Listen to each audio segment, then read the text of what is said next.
जय गुरु जी, संगत जी। गुरु जी की डिवाइन कॉल सत्संग प्लेटफॉर्म में आप सभी गुरु परिवार का हार्दिक स्वागत है। शुक्राना गुरु जी महाराज का कि उन्होंने ये सेवा मुझे दी कि मैं आप सभी गुरु परिवार के समीप आके गुरु जी के कल्याण महिमा अनुभव का वर्णन कर पा रही हूँ। अनंतम शुक्राना मेरे गुरु जी महाराज का। संगत जी, आज का जो सत्संग मैं आपके साथ शेयर कर रही हूँ वो किरण आंटी का सत्संग है। बहुत प्यारा सत्संग है, ब्लेसिंगफुल सत्संग है। तो मेरी विनती है सभी गुरु परिवार से कि आप सत्संग को अंत तक सुनिए, ध्यान से सुनिए, पूरा सुनिए। गुरु जी कहते हैं सत्संग सुनने वाले का भी कल्याण और सत्संग करने वाले का भी कल्याण। तो प्लीज़ बिना स्किप किए बड़ी श्रद्धा भाव से सत्संग को सुनिएगा, गुरु जी का शुक्राना कीजिएगा। और अगर आप भी अपने सत्संग अनुभव शेयर करना चाहते हैं तो हिंदी में साफ राइटिंग में आप अपना सत्संग लिखकर हमारी जीमेल आईडी पर सेंड कर सकते हैं, ताकि आपके द्वारा सुनाए गए सत्संग से जो भी गुरु जी महाराज की नई जुड़ने वाली संगत होगी उन्हें गुरु जी के कल्याण महिमा अनुभव के बारे में ज़्यादा से ज़्यादा पता चलेगा। सत्संग आपको पसंद आए तो आप इसको लाइक कीजिए, चैनल को सब्सक्राइब कीजिए, वीडियो को ज़्यादा से ज़्यादा संगत में शेयर कीजिए और बेल आइकन दबाना बिल्कुल नहीं भूलिएगा। जब भी कोई लेटेस्ट सत्संग आएगा उसका नोटिफिकेशन आपके पास आएगा। तो चलिए संगत जी, चलते हैं किरण आंटी के सत्संग की ओर। सत्संग शुरू करने से पहले करते हैं गुरु जी का मंत्र जाप। ओम नमः शिवाय, शिव जी सदा सहाय। ओम नमः शिवाय, गुरु जी सदा सहाय। जय गुरु जी। संगत जी, मेरा नाम किरण है और ये मेरा शुक्राना सत्संग है। सत्संग शेयर करते हुए मुझसे कोई भी गलती या भूल चूको तो क्षमा कीजिएगा। मैं अपने मंत्र जाप से ही सत्संग की शुरुआत करूंगी। ओम नमः शिवाय, शिव जी सदा सहाय। ओम नमः शिवाय, गुरु जी सदा सहाय। जय गुरु जी। संगत जी, मेरी जर्नी गुरु जी के साथ अभी 2024 में मार्च के महीने में शुरू हुई है, होली के आसपास। संगत जी, होली के आसपास मेरे बच्चे की तबीयत बहुत ज़्यादा ख़राब थी और बीमारी का कोई कारण भी समझ नहीं आ रहा था कि उसको क्या हुआ है क्या नहीं हुआ है। और इधर उधर मैं अपने बच्चे को लेके घूम रही थी। संगत जी, हर एक डॉक्टर को दिखाया था, डॉक्टर्स को भी समझ नहीं आ रहा था। फिर संगत जी, मेरे ही किसी जानने वाले ने बताया कि हो सकता है इस पे कोई ऊपर का चक्कर हो, किसी ने कुछ कर दिया हो। होता है ना, वो मन में एकदम से डाउट आ जाता है। क्योंकि डॉक्टर्स की दवाई लग नहीं रही थी और संगत जी पता नहीं उसको भूख नहीं लग रही थी, कुछ चीज़ें वो डाइजेस्ट नहीं कर पा रहा था और किसी काम में उसका मन भी नहीं लग रहा था। तो संगत जी, मुझे यही लगा कि मेरी जो बुआ जी बोल रही हैं कि हो सकता है भाई किसी ने कुछ कर दिया हो, क्योंकि वो होली का ही टाइम था। तब संगत जी, मैं अपने बच्चे को दिखाने के लिए, एक बाबा जी बैठते हैं सादरे में, वहाँ लेके गई और वहाँ पे मैंने अपने बच्चे को दिखाया तो उन बाबा जी ने बताया कि तेरे बच्चे को तो किसी ने कुछ खिला दिया है और जो है तेरे बच्चे के ऊपर ऊपरी हवा है और इसके लिए तुझे कुछ उपाय करने पड़ेंगे, कुछ पूजाएं करवानी पड़ेगी। अब वो होता है ना संगत जी, कि इंसान सोचता है कि बस बच्चा ठीक हो जाए, कैसे भी ठीक हो जाए। तो संगत जी, उन्होंने मुझे करीबन खर्चा बताया 7,000 रुपये का।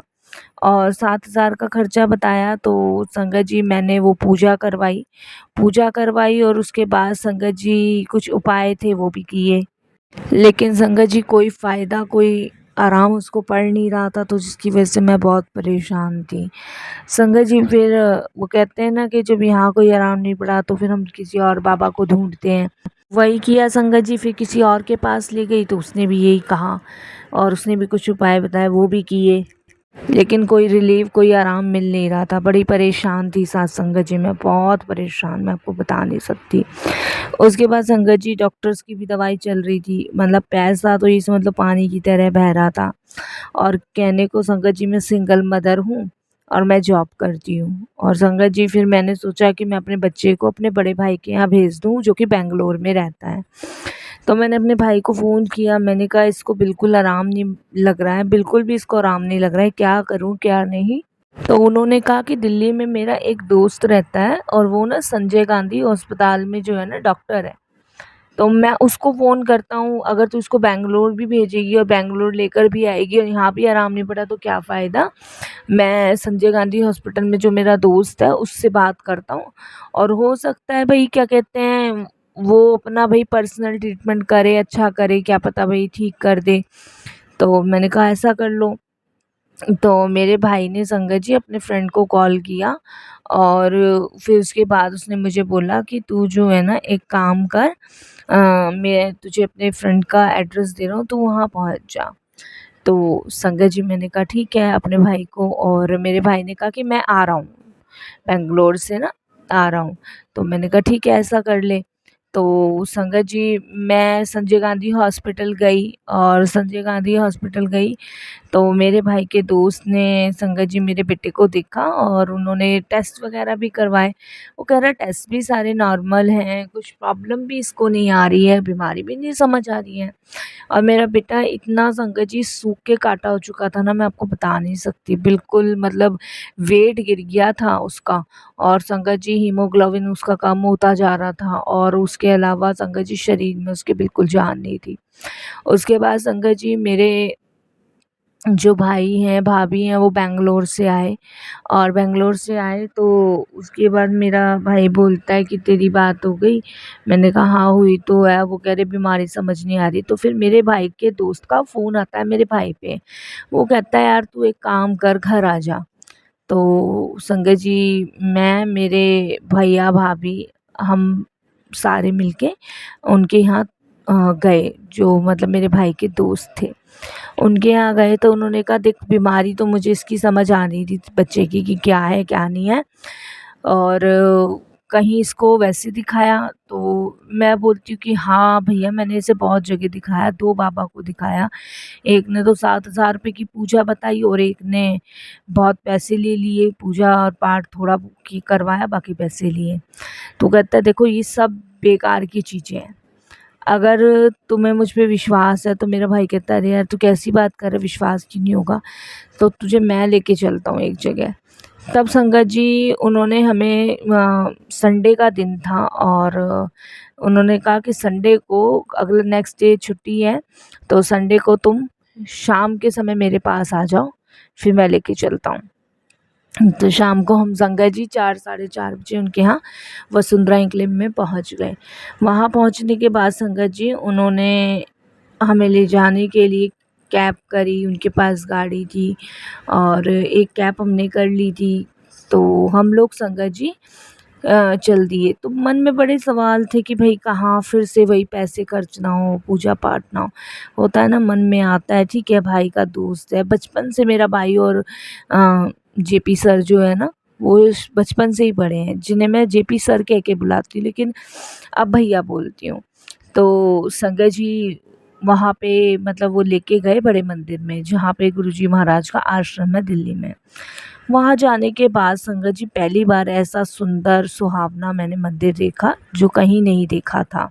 तो मेरे भाई का दोस्त कहता है कि ये है वो अस्पताल जहाँ तुम्हारा बच्चा ठीक होगा। तो मेरा भाई कहता है अरे यार ये तो मंदिर है, ये कैसी बात कर रहा है। तो कहता तो चल।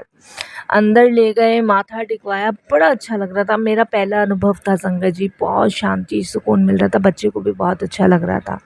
और वहाँ पे बहुत लोग जेपी सर को जानते थे, बहुत लोग, बड़े अच्छे दर्शन हुए, बड़ा अच्छा लगा। वहाँ पे विराजमान गुरुजी महाराज थे, माथा टेका। संगत जी लंगर प्रसाद आया, लंगर प्रसाद चखा। और मेरे बच्चे को जब जेपी सर ने लंगर प्रसाद खाने को कहा तो ये कहा कि ये गुरुजी ने तुम्हें ब्लेसिंग्स दी है और ब्लेसिंग्स के रूप में दवाई दी है और तुम इसको खाओ। वहाँ पे गौरव अंकल भी थे और उन्होंने संगत जी गुरुजी का ब्रेसलेट लॉकेट मेरे बच्चे को दिया।